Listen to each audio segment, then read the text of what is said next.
এই স্বর্ণ শিল্পী হিসেবে কত লোক মোটামুটি যুক্ত, যারা বাংলা পশ্চিমবঙ্গের লোক সারা ভারতবর্ষ ছড়িয়ে আছেন? সারা ভারতবর্ষের ভেতরে 90% স্বর্ণশিল্পী আমাদের বাঙালি, ভারতীয় বাঙালি। 2 কোটি প্রায়।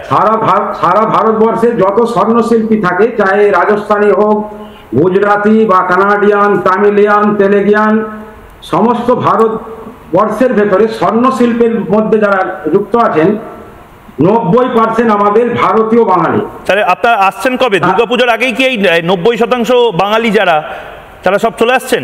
মমতা বন্দ্যোপাধ্যায় তো বলেছেন আপনাদের সবাই চলে আসতে। কোন জেলার মানুষ? প্রত্যেকটা, আমার হুগলি জেলায় বাড়ি। হুগলি? আপনারা ফিরে আসছেন নিশ্চয়ই। মমতা ব্যানার্জি তো বলেছেন সবাইকে ফিরে আসতে, এখানে দারুণ কাজ আছে। ফিরে আসতে বললে তো হবে না, আমরা এখানে দুর্গাপুজো করি, প্রত্যেকটা শহরে আমাদের স্বর্ণশিল্পীদের দুর্গাপুজো আছে। আরে ওখানে তো অন্য রাজ্যে আছেন আপনারা, পশ্চিমবঙ্গে কেন ফিরে আসবেন না? মমতা ব্যানার্জি বলেছেন অন্য রাজ্যে অনুদান না নিয়েও আমরা দুর্গাপুজো করি, এবং আমরা এখানে খুব ভালো আছি, খুব ভালোভাবে আমাদের বাংলার সংস্কৃতিকে বাঁচানোর জন্য আমরা চেষ্টায় আছি বা করছি, আগামী দিনেও আমরা করব।